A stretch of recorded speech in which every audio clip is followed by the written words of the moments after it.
Thank you for joining us on Merit Matters, a virtual series highlighting current events, industry experts, and local community engagement. I'm your host, Tammy Berklid, Principal of Merit Construction. Today, I have a special guest with me, Kristen Bishop from Mary Bridge Children's Hospital. Kristen is a certified child life specialist and works directly with children battling cancer. September is Childhood Cancer Awareness Month, so we interviewed Kristen to get an idea of how to better support these kids. Kristen and I dive into the important work she does and how we as a community can help grow awareness about the needs of families and children impacted by cancer. Thank you for squeezing me in. I know that you're really busy, and I am so excited to hear about you and then be able also to share with our listeners and the people at my office, like what it is that you do and how you impact kids' lives. If you just a little bit, about Merit and about me, all of our community service actions are based around children. We obviously feel like there's a vulnerability there, but there's also just like a deep love, like people can understand that, your heartstrings are pulled for kids. So we're always trying to find new ways, new things to do. And I will tell you that my staff are incredibly generous. They're super kind, and they always want something. And I always feel like if you give them away, if you give them an opportunity, they will show up all day long. Like they're just waiting for some way to make that happen. Yeah. So I'm hopeful that in kind of sharing your story and how you impact kids, that we'll be able to have just kind of a pay it forward type of effect, and other people will be inspired by you and your organization, and will be able to touch lives through you and through your story. Oh, well, thank you so much. I'm excited to get to share, and I absolutely love what I get to do every day, and I'm looking forward to telling you more about that. Good, excellent. So we'll start by you just kind of telling me a little bit more about yourself and tell me kind of about your specific role at Mary Bridge. Yeah, sure. So, my name is Kristen, and I am a child life specialist here. So my job, kind of overall, is to help reduce the stress and anxiety that kids and their families face while they're in any kind of healthcare environment. So, our child life team here at Mary Bridge Children's serves kids all throughout our Tacoma campus. So we have the emergency department, our medical surgical unit where kids stay the night when they're hospitalized, our intensive care unit, our surgery department, our imaging and sedation department, our surgery department, and then as well as our outpatient clinic. So we have a team of about 10 of us that serve patients throughout our Tacoma campus here. I specifically work with our hematology oncology kids and have been doing that for as long as I've been a child life specialist. So for almost 10 years, have been serving our kids and families more specifically in that department. And so really it's helping families navigate a chronic illness that is life-threatening. It's supporting them at the beginning of the diagnosis, sometimes towards the end of life, if that is the course that the patient's illness takes them. It's helping them cope with day-to-day things like medicine taking, things like how do you go back to school when you have cancer? How do you continue to do as much normal life things as you possibly can? So there's a lot of different kind of roles that I play in supporting kids and families, specifically in our hematology and oncology clinic. And then again, we serve a pretty wide population and range of kids and families here at Mary Bridge. And so there certainly is a handful of other diagnoses and procedures that I support kids with here at the hospital. There's so much going on, like even all the different departments that you listed, that people that are on the outside of having had cancer or having had a family member with cancer, you can't even fathom like all of the pieces and parts of it. And it's crazy to even hear all the different departments. I love that you guys kind of do cross care.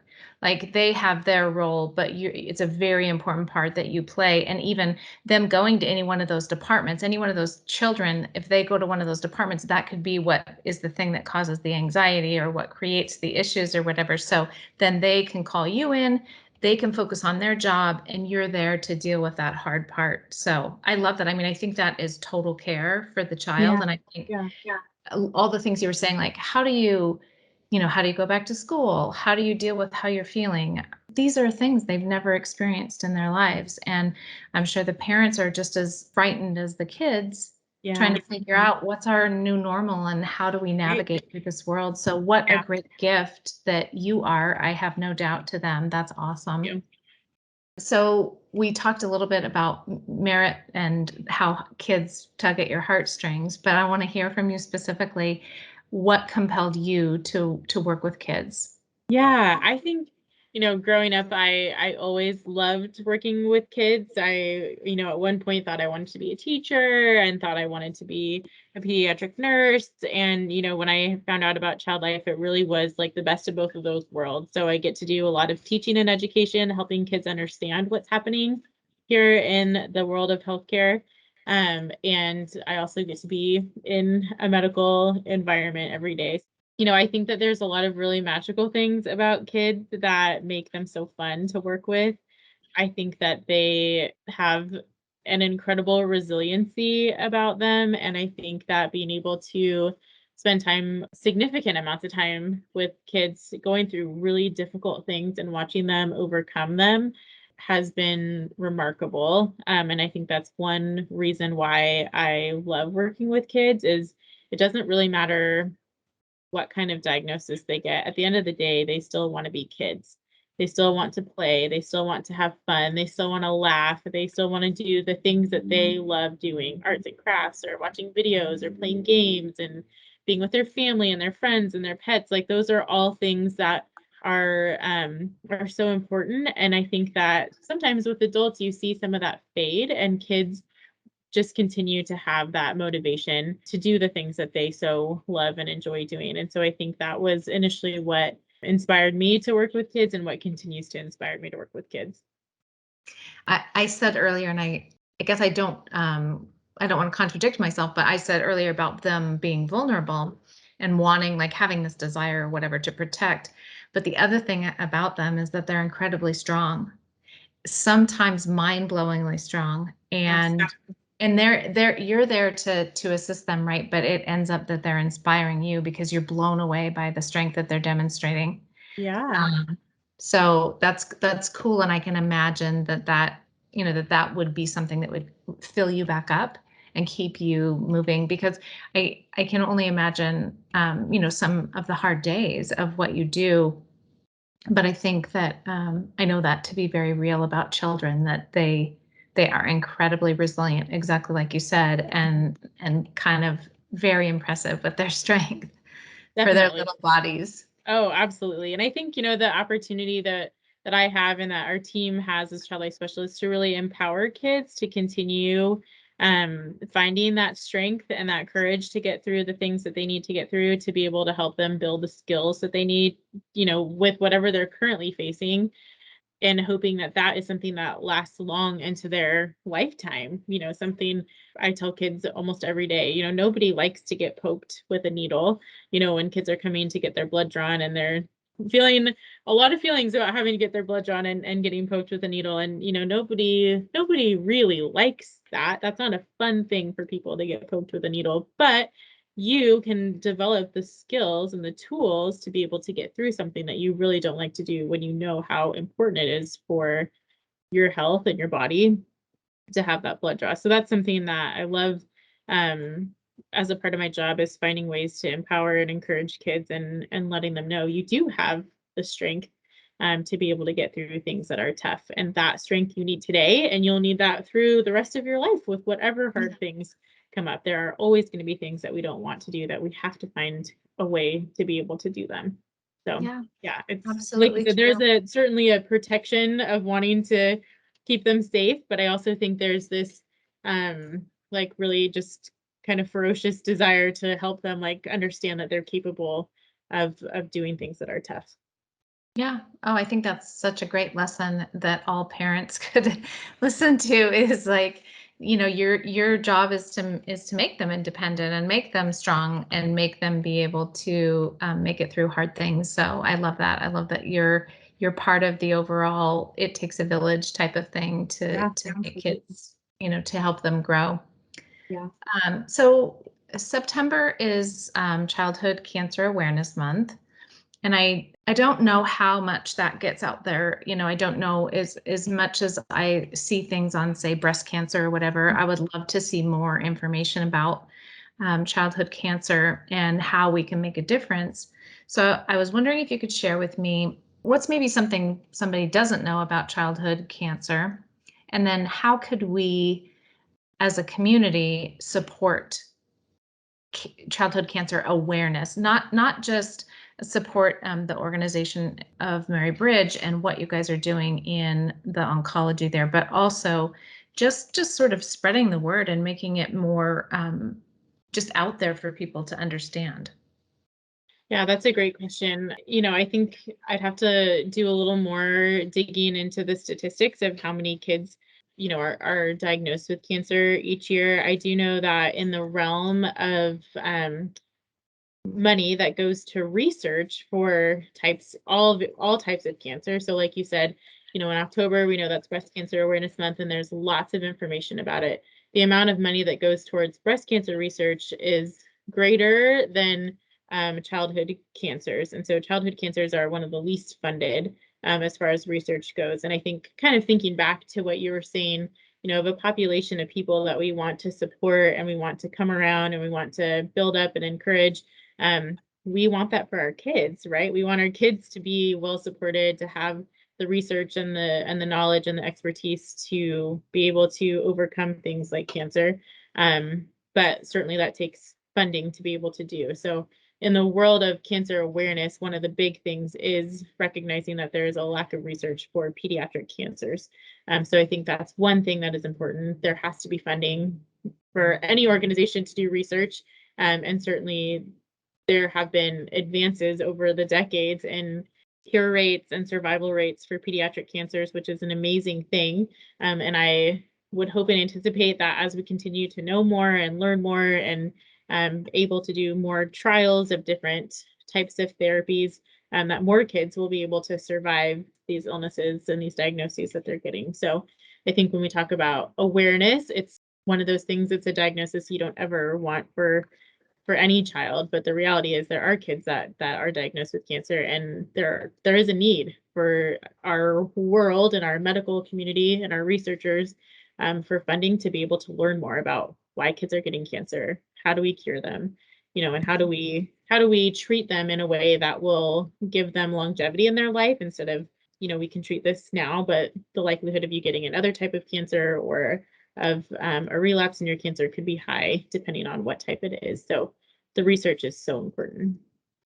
I was just thinking about if you could think of a way that we could make a difference. And while we were talking, I was thinking, I wonder if next year in September, if we could start at the beginning of September or even prior to September and put some kind of link on all of our email.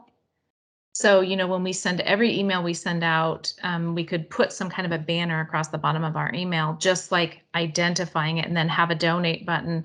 And then Uh-huh. not only do that for us because we're a general contractor, but we could also invite and encourage every one of our subcontractors, Sure. which they can be influenced by our encouragement. So Yeah. that Yeah. would just be a cool thing that, because I really just think that there's a lack of understanding. And I think sometimes that people just think, oh, St. Jude's takes care of that.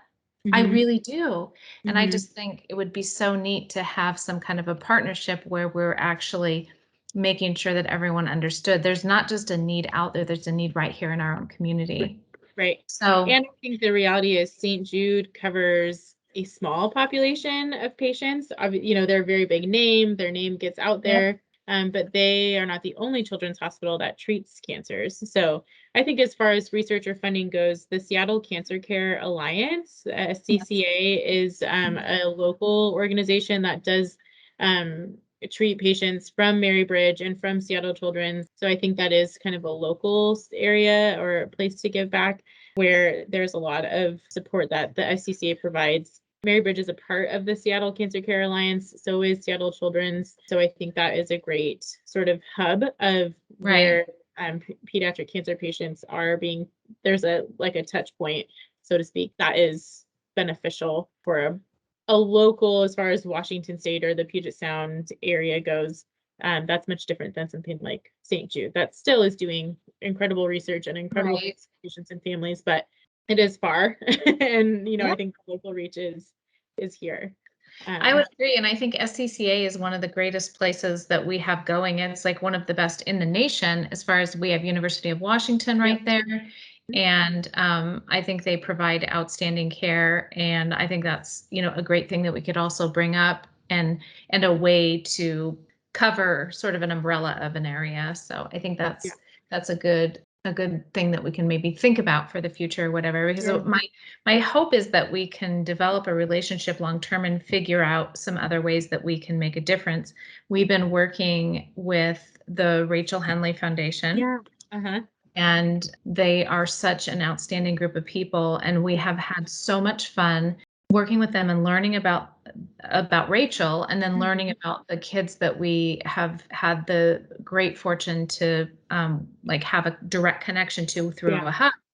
So tell me how you guys work together and how that whole relationship came about. Yeah, that's a great question. So the Rachel and Henley Foundation had contacted me. Gosh, I'm losing time. It feels like such a warp these days. But probably 4 or 5 years ago. And they were really just looking to build a connection in the local community. Rachel's family is they're Tacoma locals. Rachel actually was not treated at Mary Bridge because of her type of cancer, but they wanted to give back to their local community. So they started by coming into the clinic and doing a craft activity with our patients in our outpatient clinic here. And that was really the very beginning, a very small step to a really long-term relationship that we've had with them. The foundation is, I could speak about them for days. They're just incredible in the way that they have a direct impact to the patients and families that they work with. I think they recognize a lot of the challenges that they faced personally and the limitations that they faced. I think one example of that is there are foundations that support cancer diagnoses, but only up to the age of 18. And we here at Mary Bridge see patients into their 20s, and some of them don't qualify for some of those programs. So Rachel was an older teenager when she was diagnosed. So her family has that experience of knowing, okay, what do we do when we have somebody who's 18 or 19 and don't qualify for some of these other programs to support the patient or the family? So it's really incredible to have their support that goes outside of some of the lines, so to speak, of what other foundations provide. But they've been an incredible resource to our kids and families, to our clinic staff. They've supported us through different events that we've had pre-COVID. And it's been just amazing to develop a relationship. I think all of us on our team here, our oncology team, feel like we're part of the Henley family. And, they really just wrap their arms around each person they come in contact with, and the warmth and the joy that they bring that's gone far beyond just patients and families, but our staff is just incredibly grateful for all that they do as well. Well, I think, you guys deserve to be lifted up, and they know how important you guys are. They know how your life-changing, impact is on a patient as well as the family. And I think they want to honor, everyone who helped Rachel and the whole, healthcare community at large through what they're doing. And I think they're inspiring as well, because it's a small family and they started the foundation from nothing. And they're just like, you know what, we're going to do whatever we can every time we can. And that's what they do. They just keep stepping up, and they just keep finding a way. And I love that it's small things. It's like their idea is like, we're not trying to change the world. We're just trying to make this person's life better this day. Right. And, maybe a little bit farther, but this day, So I agree. I think they're incredible people, and we're honored to partner with them whenever we get the opportunity. I love that. I love that story. Thank you for sharing on that. Yeah. What do you feel like the greatest needs are for families? We talked a lot about children and the different things that they go through and what ways you're able to help them.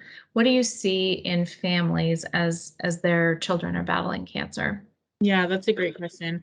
I think there are a variety of needs that come up for families. They could be things, financial needs that come up a lot of times because of the frequency that the child needs to come in for treatment or for lab blood checks. There is often one parent who stops working, if they're a two-income family, or if it's a single parent, then they have to stop working, at least for a period of time. So the financial impact is significant.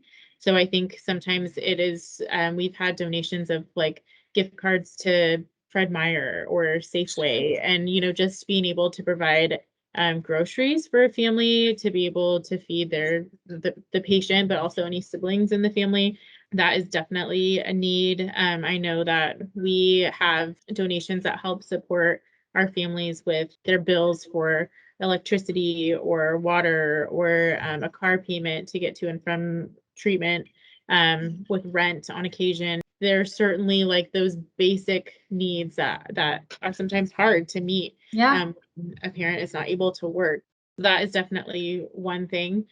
I think another thing that is changing is school, and kids' ability to participate in school. We have home hospital tutors that our social workers help set up with the school district when kids are not able to be in school, but just that socialization. I think all of our kids face that within COVID time that we've been living in, of what it looks like to be isolated and to not be in class with the rest of their schoolmates. And so that, I think, is a challenge of just being socially isolated and feeling like nobody really understands what I'm going through. I think we see that with a lot of our teenagers, just trying to find some connection. So that is certainly a challenge. And we have support groups for our families to be able to come to when there are some of those challenges, where kids and teens can know and understand they're not the only ones going through what they're experiencing.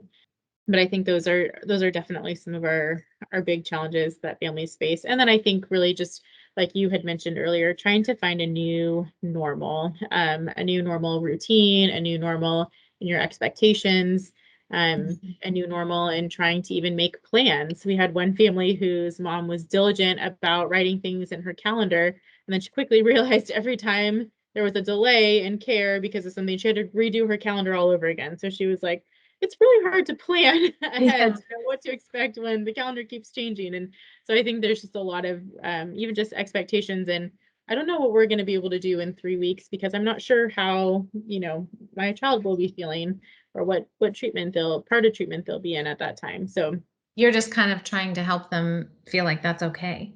yeah, Like absolutely. you don't have to have control over all those things. And because I can imagine them being so afraid that something's going to slip through the cracks and they're going to miss something or whatever. Mhm. And so you sometimes manage parents' anxiety and kind of give them the tools as well.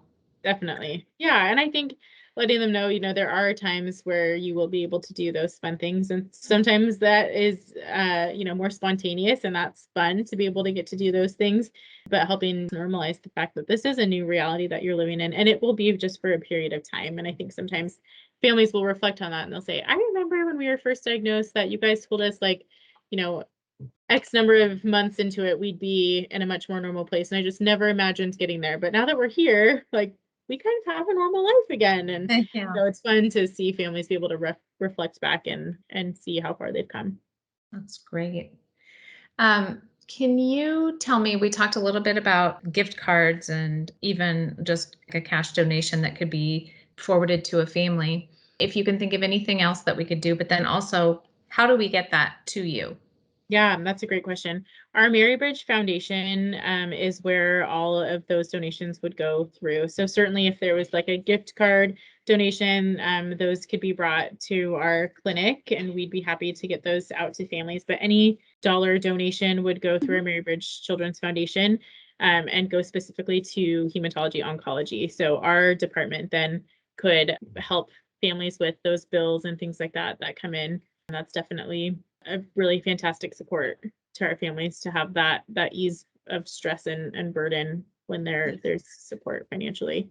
I think on a bigger scale or bigger picture, our child life team and our hospital here has been well supported by our community. We have incredible partnerships and relationships with individuals and organizations within our community here that provides all kinds of donations to us.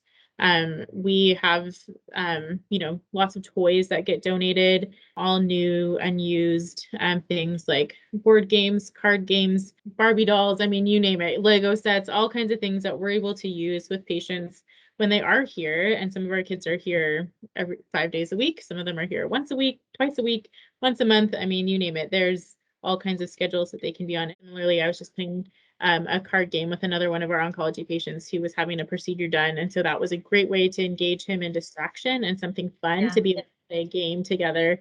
He's asking me like how many different versions of this game I have. And I told him we've played them all. So now we're looking I have to come up with something else for Friday. But it's great to be able to have those kinds of donations as well. Because we do have kids who are here regularly, and some kids will play the board game 20 million times. Others were like, okay, 2 was enough. Yeah.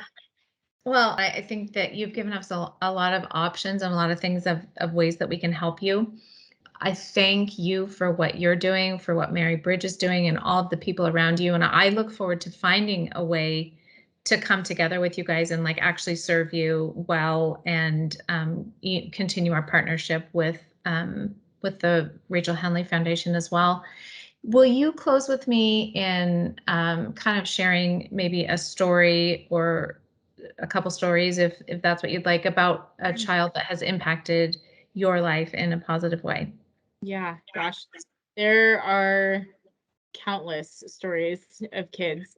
There's one that just kind of coming to my mind. He had a brain tumor, and he was 5 when he was diagnosed. And he just had such a bright spirit, that, like we were talking about earlier, there were difficult things that he endured, different surgeries and, recovery from surgery that included physical therapy and radiation and chemotherapy, and just the number of things that he faced were significant for a 5-year-old. And he certainly was able to express his feelings about the things that he didn't like and that were hard. But at the end of the day, he just had such a positive attitude and still wanted to laugh. And he loved making jokes and playing pranks. And I remember playing a couple of games with him and his family, and he would find some way to cheat just so he could win and make everybody laugh. And unfortunately, he passed away almost 2 years ago now, but he is just a patient that I think of, and just like we talked about earlier, it's just inspiring to see the challenge that he went through, and also inspired by his family and just how dedicated they were to make his life as joyful and comfortable as they possibly could in the midst of all that he was experiencing. And he spent numerous holidays in the hospital, and just from silly ones like St. Patrick's Day to big ones like Christmas and his birthday, and the things that his family did to make those days special, even though he was in the hospital and that was the last place that he would want to be. I was always in awe of how they celebrated and honored those days in the midst of their greatest challenges. And I think that there are many families who have left that similar impact of just being able to come together and unite as a family in the midst of something that's so heartbreaking and difficult, and seeing kids who are wise beyond their years and the things that they say and the love that they have to give is just really remarkable. I think the most important thing in all of that at the end of the day is just, that the children are loved well, that they feel well loved. And I love that. I think it would be so cool to be able to experience all of the positive sides. But of course, we recognize that you guys go through all the difficult sides of it as well. And like I said before, just so deeply grateful that you guys have given your lives to what you have and that you're supporting those kids in those ways. So thank you. And I want you to know that Merit is committed to getting the word out there and to sharing what you guys have done, what you are doing, and we're going to find a way to partner with you. Thank you so much. We really appreciate that. We truly, we couldn't do this without our donors and our community. And, that is a really beautiful thing about Mary Bridge. It feels we talk a lot about our Mary Bridge family, and the family is wide and it's large, and we have a lot of people that are a part of that. So thanks for joining us and supporting us. Absolutely. I look forward to talking to you again. Sounds good. Thank you so much. Take care. You too. Bye.